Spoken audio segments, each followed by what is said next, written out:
Aldol condensation. So, what is aldol condensation, or what is exactly the meaning of aldol? You know the condensation, but what is aldol?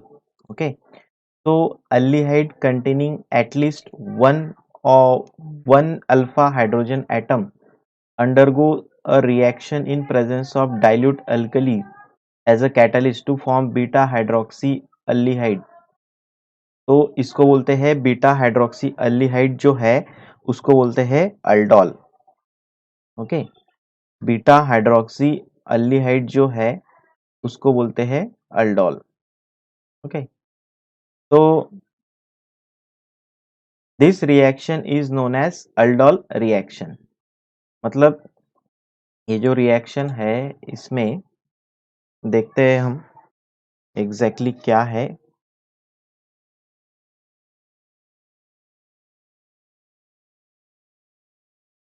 Aldol condensation.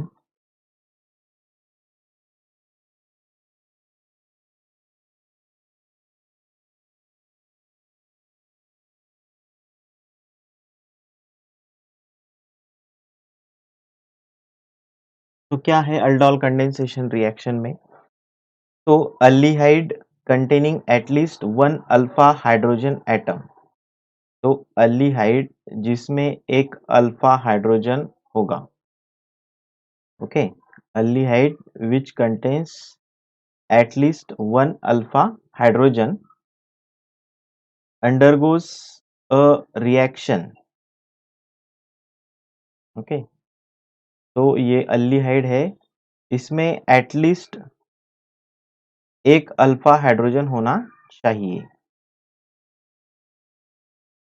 Okay, alpha hydrogen मतलब क्या कि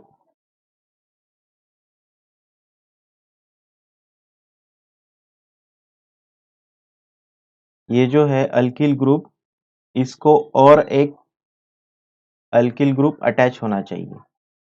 मतलब ये CH2 और यहाँ पे R, मतलब एक से ज्यादा कार्बन वाला अल्किल ग्रुप अटैच होना चाहिए.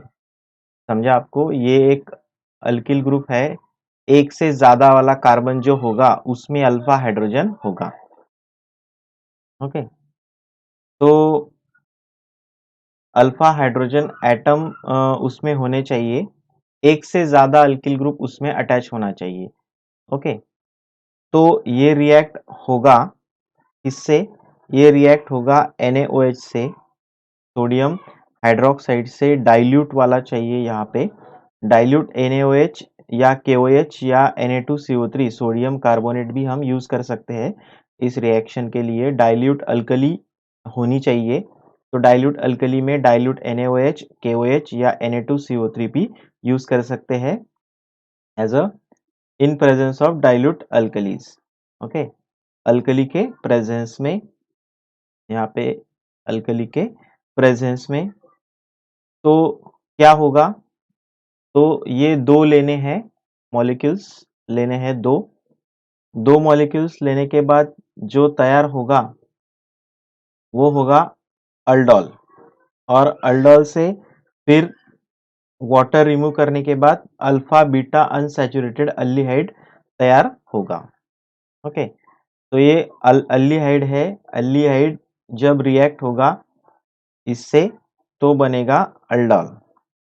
ओके, और formation of aldol is an addition reaction. ये जो अल्डोल तैयार होता है ये है एडिशन रिएक्शन. यहाँ पे ऐड हो रहा है, दो मॉलिक्यूल्स जो है एक दूसरे में क्या हो रहे हैं, वो ऐड हो रहे हैं. Okay, aldol form from aldehyde having alpha hydrogen undergoes subsequent elimination of water molecule on warming, giving rise to alpha beta unsaturated aldehyde. तो अल्डोल मिलने के बाद जो सेकंड रिएक्शन होता है उसमें वाटर रिमूव होता है अगर हम वार्म करें अल्डोल को. ओके, अल्डोल को अगर हम वार्म करें तो वाटर रिमूव हो जाता है और मिलता है alpha beta unsaturated aldehyde. Alpha beta unsaturated aldehyde वो मिलता है इसमें। ओके, तो एक एग्जाम्पल की मदद से हम देख सकते हैं कि एग्जैक्टली कैसे ये होता है। जनरल रिएक्शन से अगर आपको मैं समझाने जाऊं तो पॉसिबल है कि आपको अच्छे तरीके से नहीं समझेगा, तो हम डायरेक्टली एग्जाम्पल लेते हैं। एग्जाम्पल में आपको समझ जाएगा कि अल्फा हाइड्रोजन कौन सा होता है। ओके, तो जनरल रिएक्शन हम बाद में देखेंगे, पहले हम एग्जाम्पल देखेंगे, उससे हम जनरल एग्जाम्पल लिखेंगे। तो इथेनॉल लेंगे, इथेनॉल में 2 कार्बन होते हैं। ओके, इथेनॉल में 2 कार्बन होते हैं, हाइड्रोजन ऊपर लिखने के बजाय नीचे लिखेंगे हम। ओके, तो ये इथेनॉल है। एक्चुअल में ये स्ट्रक्चर ऐसे है, कार्बन यहाँ पे, हाइड्रोजन और यहाँ पे मिथिल ग्रुप। ओके, तो इस तरीके से अल्फा हाइड्रोजन जो है वो हमें देखना चाहिए। तो 2 लेने हैं ऐसे। तो पहले मैंने जनरल रिएक्शन में आपको समझाया था, तो समझा नहीं होगा आपको शायद, इस वजह से मैंने एक एग्जांपल लेना चाहा। तो यहाँ पे 2 इथेनॉल के मॉलिक्यूल लेंगे। ये एक इथेनॉल का मॉलिक्यूल हो गया। दूसरा लेंगे,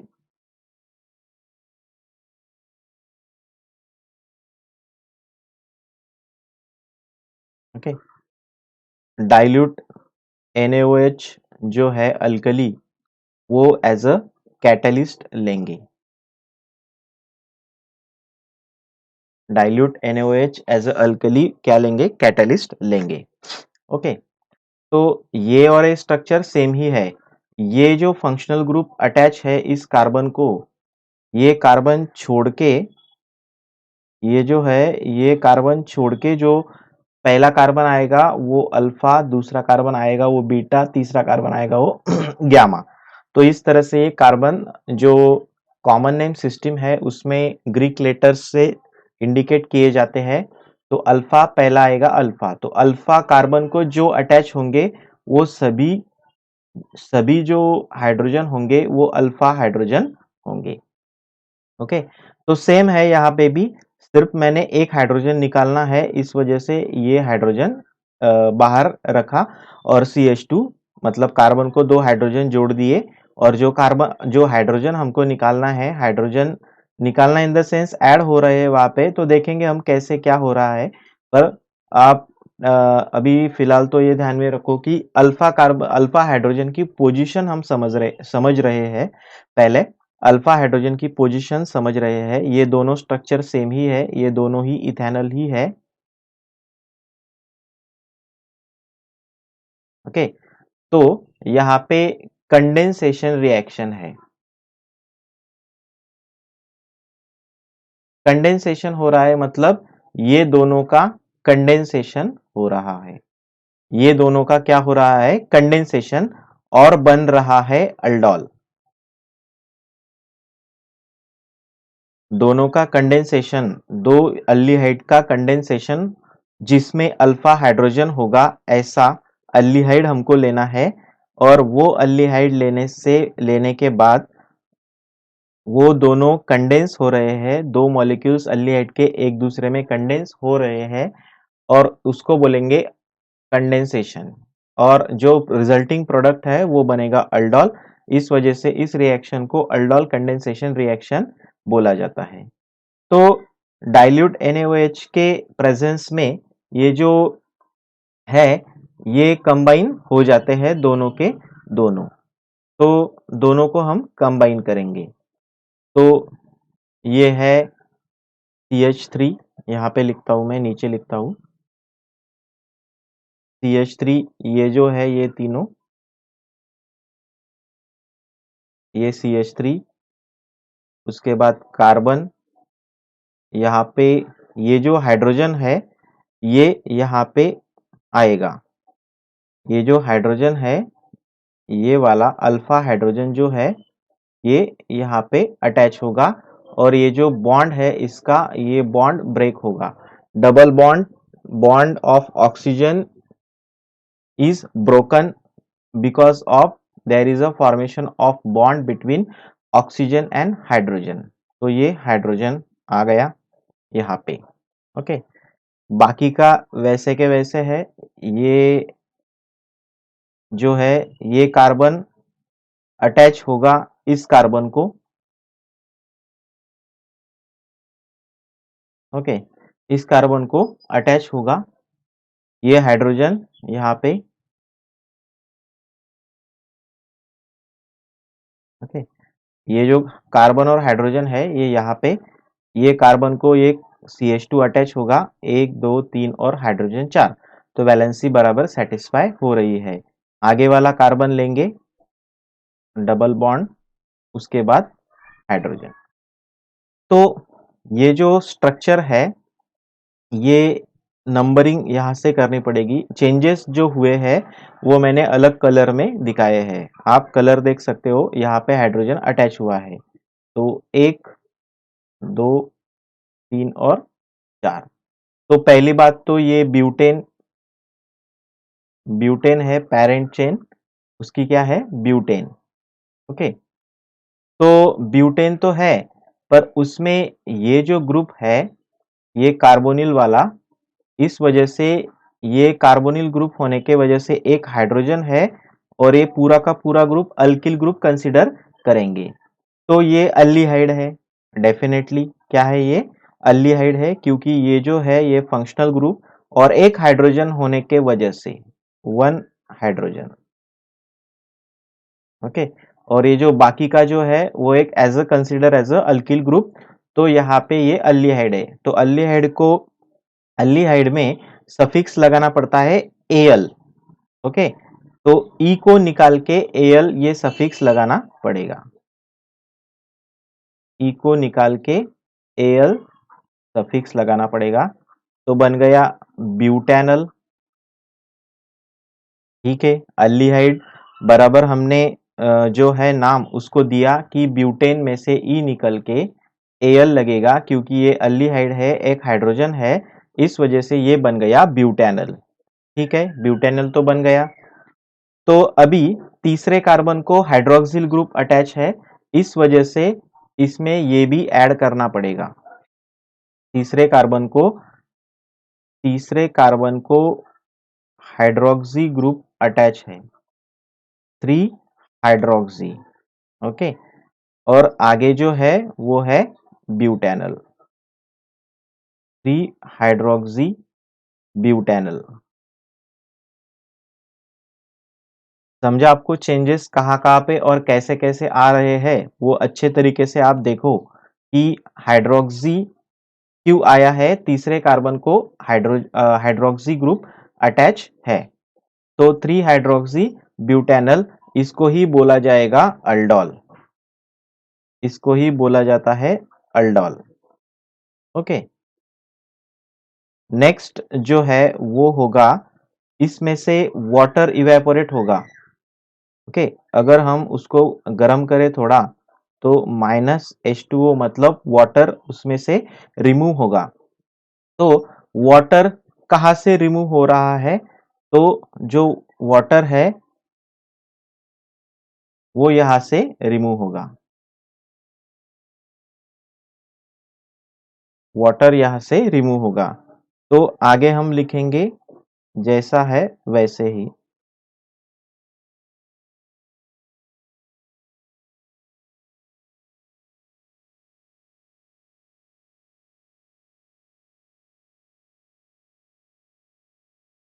1 2 3 4, 1 2 3 4, 1 2 3, यहाँ पे एक कम पड़ रहा है। ओके, यहाँ पे एक कम पड़ रहा है।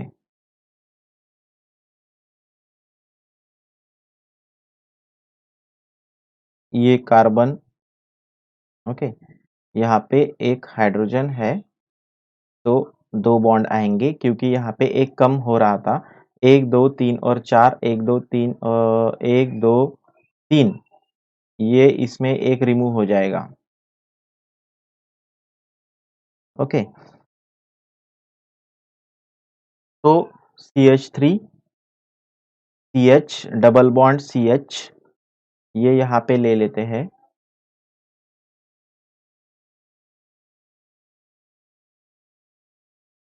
CH3 CH double bond CH और ये है CHO।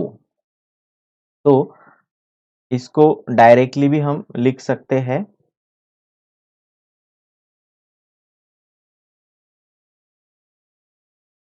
ऐसे भी लिख सकते हैं। तो ये भी एक सिंपल है। यहाँ पे ये अल्फा, ये बीटा। ओके, कॉमन नेम अगर हम दे तो ओके अल्फा बीटा, या हम कॉमन नेम देना चाहते हैं, IUPAC नेम देना चाहते हैं तो 1 2 3 और 4।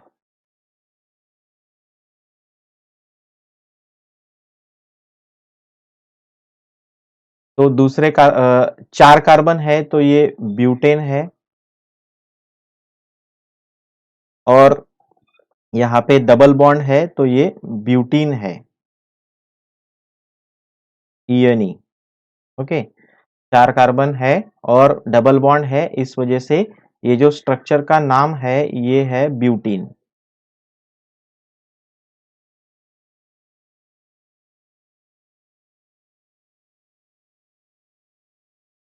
ओके, तो ब्यूटीन तो है।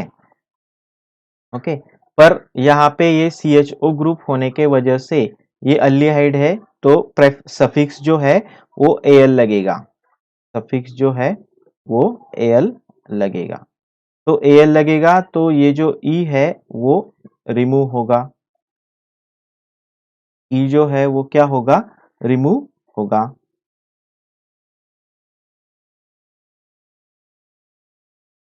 तो ई रिमूव होने से बनता है ब्यूटेनल।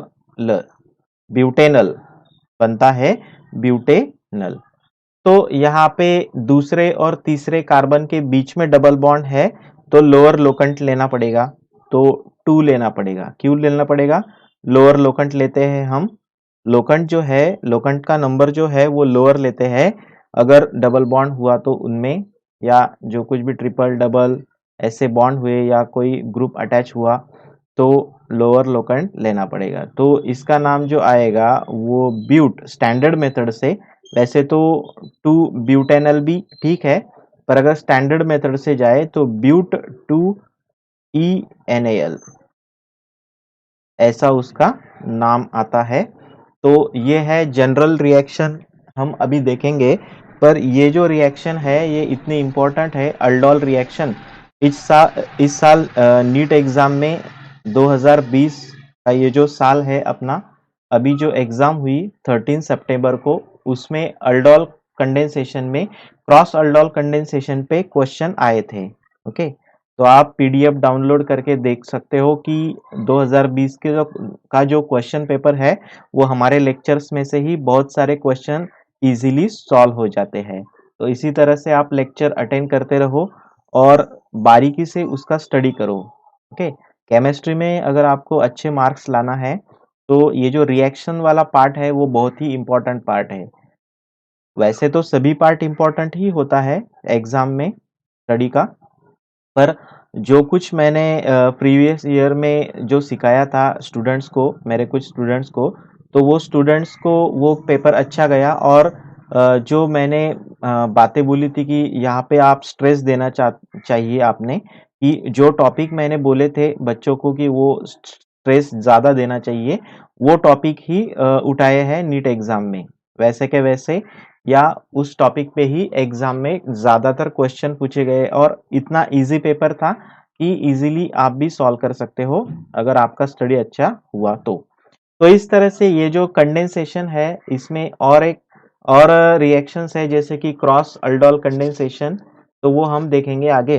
पर जनरल रिएक्शन अभी हम देखते हैं उसकी, कि जनरल रिएक्शन क्या है।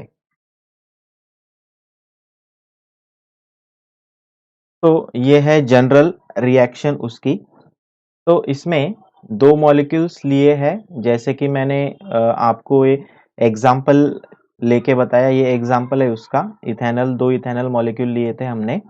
तो ये जो है 2 अल्किल ग्रुप, मतलब दो मॉलिक्यूल्स लिए हैं, एक्वियस NaOH से रिएक्शन होती है और अल्डोल तैयार होता है। ये अल्डोल जो है इसमें से वाटर डिहाइड्रेशन होता है वार्म करने से और वाटर रिमूव हो जाता है, तो अल्फा और बीटा अनसैचुरेटेड अल्डिहाइड मिलता है। तो ब्यूट 2 ENAL ये भी एक अल्फा बीटा अनसैचुरेटेड अल्डिहाइड ही है। तो ये जो रिएक्शन है अल्कली से रिएक्ट होने के बाद अल्डिहाइड अल्डोल बनाता है। सिंपल आप ऐसे ध्यान में रख सकते हो, aldehyde which containing alpha hydrogen react undergoes or condense two molecules of aldehyde condense in presence of alkali dilute aqueous NaOH or alkali. Okay, so two aldehyde molecules combine with each other to form aldol. और ये जो aldol है ये अगर हमने गर्म किया warm किया तो हमको अनसैचुरेटेड अल्डिहाइड मिलेगा। तो इस तरह से ये जनरली ये है। तो ये जो जैसे मैंने एग्जाम्पल में जोड़ा वैसे ही है, सिंपल है, ये आप भी इजीली कर सकते हो। तो ये जो है R, उसके बाद CH2, इसके बाद यहाँ से जो है ये वैसे के वैसे रहेगा और एक इसमें से ये आपको मैं जोड़ के बताता हूँ। ये देखो यहाँ पे जोड़ा है, तो दो अल्किल ग्रुप है R CH2 CHO और R CH2 CHO। ओके, ये कैसे जोड़ा है वो दिखाता हूं मैं। R CH2 R CH2, यहां से जो है ये CH और ये ऑक्सीजन में डबल बॉन्ड था तो वो ब्रेक हो गया है और यहां से जो एक हाइड्रोजन है वो हाइड्रोजन जाएगा यहां से, इस कार्बन में से एक हाइड्रोजन यहाँ पे अटैच होगा, ये हो गया अटैच। तो बाकी का जो है वो हम जोड़ देंगे। तो ये हो गया, यहाँ से एक हाइड्रोजन निकलने के बाद ये CH बचा, यहाँ पे क्या बचा CH, तो बन गया CHR। ओके, और डैश CHO। ओके, तो इस तरह से ये जो आधा पार्ट है ये अलग इसका है और ये आधा पार्ट तो सेम है, मतलब दो अल्डिहाइड जो ग्रुप है वो कंडेंस हो रहे हैं और अल्डोल बना रहे हैं, इस वजह से इस रिएक्शन को अल्डोल कंडेंसेशन रिएक्शन ऐसे बोला जाता है। तो ओवरऑल रिएक्शन जो है वो अल्डोल कंडेंसेशन की है और इसको न्यूक्लियोफिलिक एडिशन इलिमिनेशन रिएक्शन भी बोलते हैं। तो इसको न्यूक्लियोफिलिक एडिशन और इलिमिनेशन रिएक्शन क्यों बोलते हैं? क्योंकि यहाँ पे जो हाइड्रोजन है वो ऑक्सीजन से कंबाइन होता है तो एक न्यूक्लियोफाइल्स की एडिशन हो रही है, न्यूक्लियोफाइल की पहले एडिशन हो रही है और उसके बाद वाटर रिमूव हो जाता है तो इलिमिनेशन भी हो रहा है। पता है ना, OH और H ऐसे अटैच थे तो वो वाटर रिमूव हो रहा था, मतलब ये जो OH है ये न्यूक्लियोफाइल है तो ये इलिमिनेट हो रहा था क्योंकि वाटर निकाल रहे थे हम डिहाइड्रेशन सेकंड स्टेप में, तो ये न्यूक्लियोफाइल रिमूव हो रहा था और पहले स्टेप में जो है वो न्यूक्लियोफाइल ऐड हो रहा था तो ऑक्सीजन जो है उसको हाइड्रोजन अटैच हो रहा था, तो न्यूक्लियोफाइल की एडिशन हो रही थी पहले स्टेप में और दूसरे स्टेप में जो है वो न्यूक्लियोफाइल का रिमूवल हो रहा था या इलिमिनेशन हो रहा था। इस वजह से इस रिएक्शन को न्यूक्लियोफिलिक एडिशन इलिमिनेशन रिएक्शन भी बोला जाता है। तो इसमें अगर कीटोन की रिएक्शन देखें तो क्या होगा? तो कीटोन की रिएक्शन देखते हैं हम। कीटोन लेते हैं, प्रोपेनोन लेते हैं। प्रोपेनोन में 3 कार्बन, 1 2 और यहाँ पे 3। ओके, ये एक मिथिल ग्रुप है, यहाँ पे भी अल्किल ग्रुप अटैच होगा। तो प्रोपेनॉन मतलब एसीटोन ही होता है। दो मॉलिक्यूल्स लेने पड़ेंगे, एसीटोन या प्रोपेनॉन। प्रोपेनॉन ये जो है ये IUPAC नेम है, और एसीटोन जो है वो कॉमन नेम होता है। कोई भी एक नाम आप दे सकते हो, पर ज्यादातर IUPAC नाम ही दिए जाते हैं कंपाउंड्स को। तो यहाँ पे जो कैटलिस्ट है वो थोड़ा अलग है। बेरियम हाइड्रोक्साइड ये कैटलिस्ट है। यहाँ पे बेरियम हाइड्रोक्साइड ये जो है ये कैटलिस्ट है, ketones containing at least 2 alpha hydrogen. देखो अल्डिहाइड में एटलीस्ट वन, अल्डिहाइड में एटलीस्ट वन अल्फा हाइड्रोजन चाहिए था, कीटोन में एटलीस्ट 2 अल्फा हाइड्रोजन चाहिए।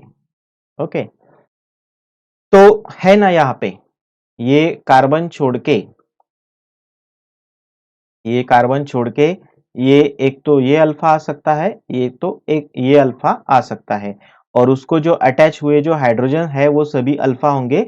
इस कार्बन को अटैच हुए सभी हाइड्रोजन जो है वो अल्फा ही होंगे। तो अल्फा हाइड्रोजन, तो इसमें अल्डोल कंडेंसेशन रिएक्शन होगी और जो केटॉल मिलेगा।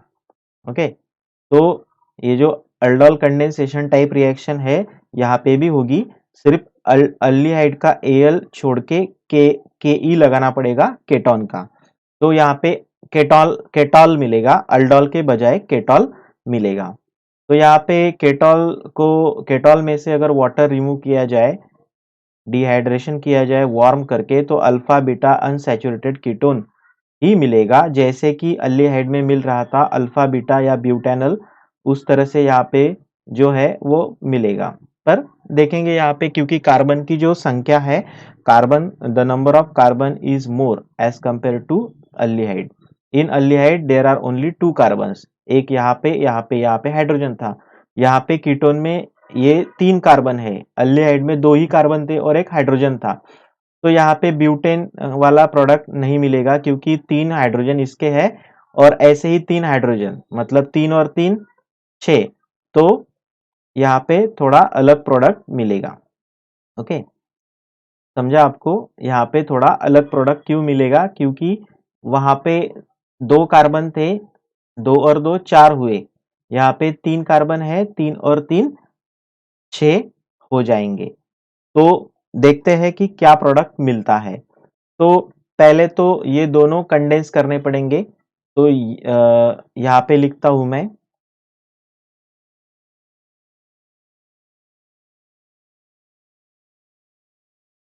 ये एक,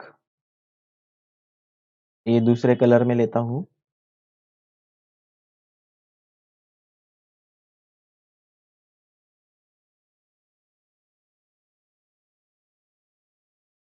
तो ये 2 मॉलिक्यूल है, और ये बेरियम सल्फेट जो कैटलिस्ट है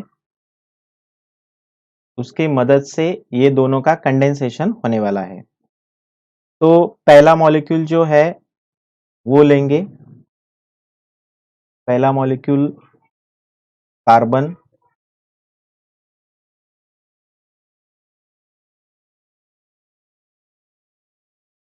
कार्बन, तो इसका जो है ये एक मिथिल ग्रुप, ये पहले वाला मिथिल ग्रुप, फिर ये कार्बन। ओके, उसके बाद ये जो है ये मिथिल ग्रुप। ओके, रुको 2 मिनट, इसको भी मैं उसी कलर में लेता हूँ जिस कलर में ये लिया है हमने, मतलब आपको क्लियरली समझेगा। तो ये ओके, तो इसका जो ऑक्सीजन है वो ऑक्सीजन का जो एक बॉन्ड है वो ब्रेक होगा, और यहां से एक हाइड्रोजन इसमें जाएगा।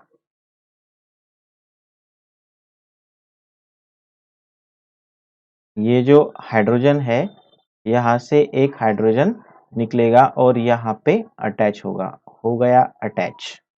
ओके, तो इसका पूरा हिसाब तो क्लियर हो गया। कार्बन और दो मिथिल ग्रुप, कार्बन और दो मिथिल ग्रुप, ये जो है यहाँ पे एक बॉन्ड जो है वो ब्रेक होगा। ओके, तो ब्रेक होने से हाइड्रोजन अटैक करेगा उसके ऊपर, तो वो ऑक्सीजन और कार्बन के बीच में जो बॉन्ड है वो ब्रेक होगा और OH बॉन्ड फॉर्म होगा। आगे ये जो कार्बन है वो अटैच होगा, आगे जो कार्बन है वो अटैच होगा ये वाला। ओके,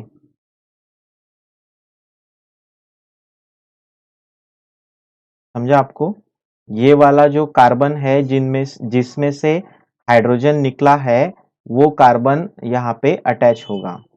मतलब ये जो कार्बन है वो यहाँ पे अटैच होने वाला है, तो वो अटैच हो गया। उसमें दो ही बचे हैं, एक हाइड्रोजन यहाँ पे चला गया और यहाँ पे CH2 ही बचा।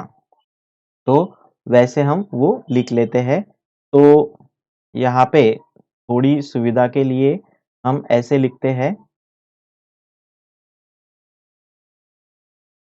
यहाँ पे एक हाइड्रोजन लिखते हैं और यहाँ पे एक हाइड्रोजन, यहाँ पे दो हाइड्रोजन ही बचे हैं। ओके, यहाँ पे दो हाइड्रोजन ही बचे हैं। तो कार्बन को दो हाइड्रोजन अटैच है, पर हमको वाटर मॉलिक्यूल को रिमूव करना है आगे, इस वजह से मैंने ऐसे लिखा। ओके, उसके बाद जैसा है वैसे ही कंटिन्यू, ये कार्बन के बाद ये कार्बन आ गया, उसको डबल बॉन्ड ऑक्सीजन आ गया और उसको एक मिथिल ग्रुप अटैच है। ओके, इस तरह से हमने लिख लिया। ओके, बुक में थोड़ा अलग दिया होगा स्ट्रक्चर इसका, पर one and the same thing है। ये ऑक्सीजन ऊपर लिखो या ये मिथिल ग्रुप यहाँ पे लिखो, one and the same thing, कुछ फर्क नहीं पड़ता। तो इस तरह से ये जो आधा स्ट्रक्चर है वो इसका है।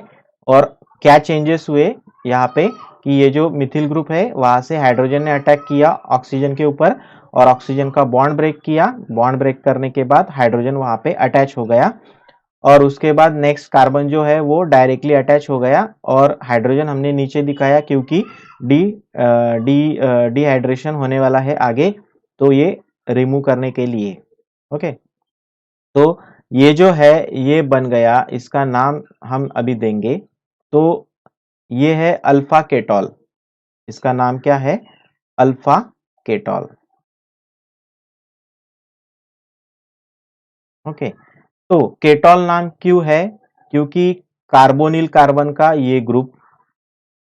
ओके, तो ये एक मिथिल ग्रुप है और ये पूरा का पूरा एक दूसरा अल्किल ग्रुप है, इस वजह से ये है कीटोन, ये है कीटोन। ओके, तो हम नाम देंगे, नंबरिंग करेंगे पहले, एक, दो, तीन और चार या चार, कहाँ से भी आप दे सकते हो। तो सॉरी, यहाँ से लेना पड़ेगा, नंबरिंग जो है यहाँ से करना पड़ेगा। ये एक कार्बन, ये दूसरा कार्बन, तीसरा, चौथा और पांचवा। ओके, तो पांच कार्बन है, मतलब ये पेंटेन है और अल्डिहाइड ग्रुप है। देखो पांच कार्बन है तो ये पेंटेन है।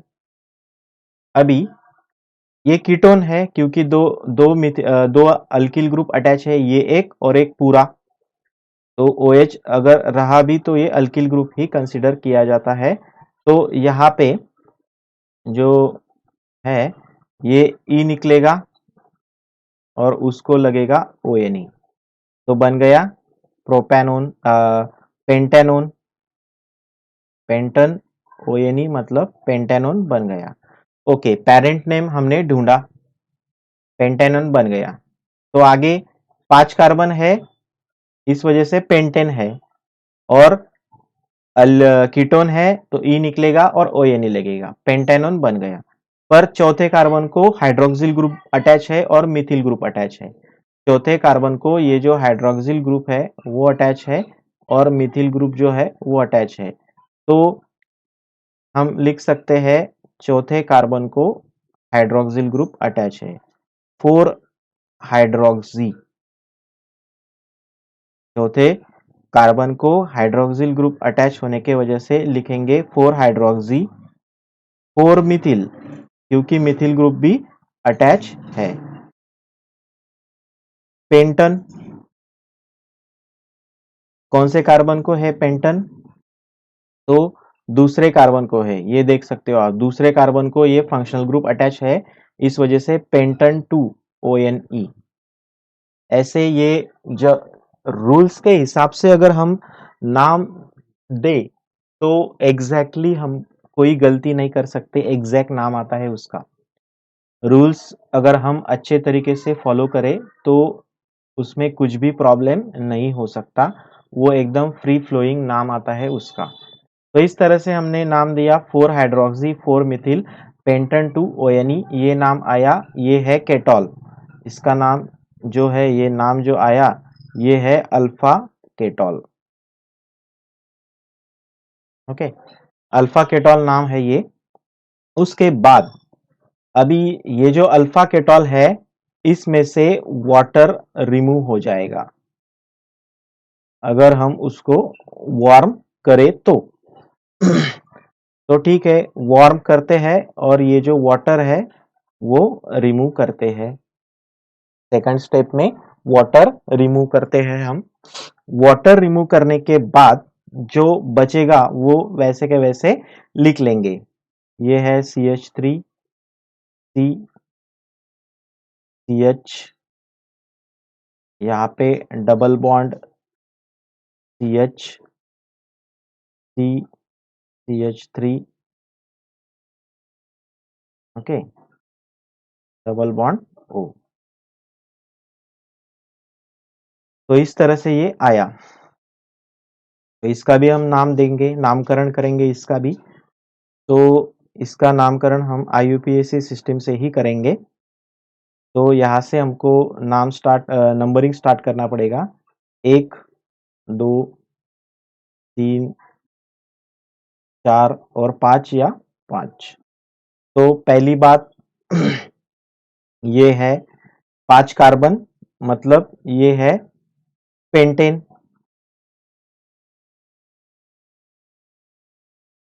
दूसरी बात कैटोनिक ग्रुप है, ये कार्बोनिल ग्रुप है और इसको ये मिथिल ग्रुप और ये पूरा का पूरा कंसिडर किया जाएगा। तो ई निकलने के बाद लगेगा pentane, okay, pentanone, okay. E निकलने के बाद क्या लगेगा? Pent pentanone. पर यहाँ पे और एक है कि यहाँ पे डबल बॉन्ड है, डबल बॉन्ड होने की वजह से पेंटेन नहीं आएगा, पेंटिन आएगा। तो ये आ गया पेंटीनोन। समझा आपको? मैं कलर चेंज करके थोड़ा इफेक्टिव बनाने की कोशिश कर रहा हूँ लेक्चर को। तो उसमें मैंने अलग अलग कलर्स का यूज करके आपको डिफरेंशिएट किया है कि किस तरह से क्या हो रहा है, और आपको क्लियरली समझ रहा है कि कौन सा जो कार्बन है वो कहाँ पे गया है, कहाँ पे अटैच हुआ है, और नाम या नंबर भी मैं अलग कलर से शो कर रहा हूँ, उससे कि आपको एग्जैक्टली पता चल रहा है कि मैं क्या कर रहा हूँ। ओके, तो यहाँ पे डबल बॉन्ड होने के वजह से ये अल्किन ग्रुप है, पेंटीन है ये, और पेंटीन को कीटोनिक सफिक्स लगेगा पेंटीनोन। तो ठीक है, पेंटीनोन तो ये बन गया। अभी हम देखेंगे कि जो तीसरा और चौथा कार्बन के बीच में डबल बॉन्ड है, इस वजह से पेंट और ये जो ईएन है ये डबल बॉन्ड के लिए रिस्पॉन्सिबल होता है, तो उसके आगे लगेगा 3EN, पेंट 3EN। जैसे हम करते हैं ना पेंट 3ENE, पेंटिन 3 पेंटिन को कैसे लिखते हैं हम? पेंट 3ENE ऐसे लिखते हैं। मतलब लास्ट का ई हमने निकाल लिया, ये जो लास्ट का ई है वो निकाल लिया हमने। ओके, तो पेंट 3EN हो गया। फिर केटोनिक ग्रुप का जो है वो दूसरे कार्बन पे है, इस वजह से पेंट 3EN2 ONE जो है वो कीटोन के लिए, EN जो है, देखो मैं लिखता हूं यहाँ पे, ये EN जो है तीसरे तीसरे और चौथे कार्बन में डबल बॉन्ड है, ये दर्शाता है। तीसरे और चौथे कार्बन में डबल बॉन्ड है, ये EN दर्शाता है। ये ONE क्या दर्शाता है? केटॉन का ग्रुप, केटॉन है ये दर्शाता है। और दूसरे और तीसरे दूसरे कार्बन के ऊपर दूसरे कार्बन जो है वो कार्बोनिल कार्बन है, ये वो दर्शाता है। उसके बाद ये तो हो गया पेरेंट का नाम। अभी चौथे कार्बन को मिथिल ग्रुप अटैच है तो 4 मिथिल भी लगेगा, 4 मिथिल भी उसको लगेगा। तो 4 मिथिल पेंट 3En2ONe ऐसे उसका क्लियरली नाम आएगा। ओके, तो जैसे कि अल्फा केटॉल तैयार होता है और अल्फा केटॉल को अगर हम वार्म करें, वाटर रिमूव हो जाता है और जो 4 मिथिल पेंट 3En2ONe ऐसे कंपाउंड तैयार होता है। तो इस तरह से ये अल्डोल कंडेंसेशन रिएक्शन था, जो कि बहुत ही इंपॉर्टेंट रिएक्शन है for the point of view of board exam. Okay, for the board exam it is very important reaction aldol condensation और क्रॉस अल्डोल कंडेंसेशन। इसमें क्या होता है, इसमें जो बहुत बार राइट और नोट ऑन अल्डोल कंडेंसेशन ऐसे क्वेश्चन पूछे जाते हैं। राइट और नोट ऑन अल्डोल कंडेंसेशन इस तरह का क्वेश्चन पूछा जाता है। तो इसमें एक रिएक्शन है वो देखेंगे हम, क्रॉस अल्डोल कंडेंसेशन। बहुत ही ट्रिकी पार्ट है, अच्छे से ध्यान दो आप। तो cross aldol condensation refers to aldol condensation that take place in between two different aldehyde और कीटोन। देखो क्रॉस का देखेंगे हम, क्रॉस अल्डोल कंडेंसेशन।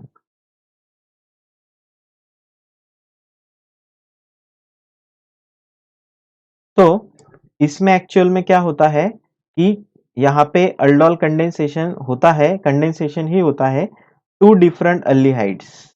तो देखो पहले जो हमने देखा अल्डोल कंडेंसेशन, पहला वाला जो अल्डोल कंडेंसेशन देखा हमने, तो उस अल्डोल कंडेंसेशन में अल्डिहाइड जो लिए थे हमने वो सेम लिए थे, अल्डिहाइड ग्रुप जो लिए थे हमने सेम लिए थे। पर क्रॉस अल्डोल कंडेंसेशन में क्या होता है, जो अल्डिहाइड ग्रुप है वो डिफरेंट होते हैं। ओके, ये डिफरेंस है कि अल्डोल कंडेंसेशन में और क्रॉस अल्डोल कंडेंसेशन में ये डिफरेंस है। अल्डोल कंडेंसेशन में अल्डिहाइड ग्रुप जो थे वो सेम लिए थे एंड क्रॉस अल्डोल कंडेंसेशन में अल्डिहाइड ग्रुप जो है वो डिफरेंट लिए हैं या लेने पड़ेंगे। तो अल्डिहाइड ग्रुप या कीटोन भी बोल सकते हैं हम, यहाँ पे अल्डिहाइड या कीटोन ग्रुप भी बोल सकते हैं। तो इस तरह से ये डिफरेंस आपको पता चला। तो बोथ अल्डिहाइड और ketone contains 2 alpha hydrogen atom each, then a mixture of 4 products is form. तो यहाँ पे अल्डिहाइड जो है, बोथ अल्डिहाइड और कीटोन, इनमें क्या चाहिए, इनमें एक रिक्वायरमेंट है उसकी। मैंने जैसे कि अभी पढ़ाया मैंने आपको पहला रिएक्शन अल्डोल वाला, तो उसमें रिक्वायरमेंट बताई थी कि अल्फा हाइड्रोजन होना चाहिए दोनों में। ओके, कीटोन हो या अल्डिहाइड हो, उसमें अल्फा हाइड्रोजन होना चाहिए। तो अल्डोल कंडेंसेशन में हमने देखा कि अल्फा हाइड्रोजन जो है वो अल्डिहाइड में 1 हाइड्रोजन होना चाहिए और कीटोन में 2 हाइड्रोजन होने चाहिए, और क्रॉस में भी उसी तरह से है। तो वैसे ही यहाँ पे भी क्रॉस में भी उस तरीके से अल्फा हाइड्रोजन एंड जो कीटोन है उसमें भी अल्फा हाइड्रोजन होना चाहिए, नेसेसरी है। तो इथेनॉल एंड प्रोपेनॉल, तो आपको आप अगर सॉल्व करके बोलो अभी प्रोडक्ट क्या बनेगा। ओके, क्वेश्चन है आपके लिए, मुझे कमेंट करके बताना। तो क्या क्वेश्चन है आपके लिए, ethanol plus propanol, ethanol plus propanol reaction जो है अल्कली से करना है, तो किस तरह का अल्डोल मिलेगा, किस तरह का क्रॉस अल्डोल मिलेगा वार्म करने के बाद जो मिलेगा वो प्रोडक्ट। ओके, इस तरह का अल्डोल मिलेगा और वार्म करने के बाद डिहाइड्रेशन हो जाएगा। तो किस तरह का प्रोडक्ट मिलेगा ये आपको ढूंढना है इथेनॉल एंड प्रोपेनॉल का रिएक्शन करके। ओके, तो ketones can also be used as one of the component in cross aldol condensation। तो क्रॉस अल्डोल कंडेंसेशन में इथेनॉल के जगह कीटोन भी ले सकते हैं, मतलब अल्डिहाइड प्लस कीटोन ऐसे भी हम ले सकते हैं। ओके, तो क्रॉस अल्डोल कंडेंसेशन में नाम जो है, क्रॉस मतलब डिफरेंट टाइप के अल्डिहाइड्स या कीटोन्स यूज करके उसको कंडेंस करना। क्रॉस अल्डोल में क्रॉस का मीनिंग हम ध्यान में रखेंगे कि क्रॉस मतलब डिफरेंट अल्डिहाइड या कीटोन के ग्रुप कंडेंस करने हैं, और अल्डोल कंडेंसेशन मतलब सेम अल्डिहाइड ग्रुप हमको कंडेंस करने हैं। तो इस तरह से ये जो रिएक्शन है वो बुक में दी है क्रॉस अल्डोल कंडेंसेशन की, पर आपने देखना नहीं है कि प्रोडक्ट क्या बनेगा, आपने नहीं देखना है।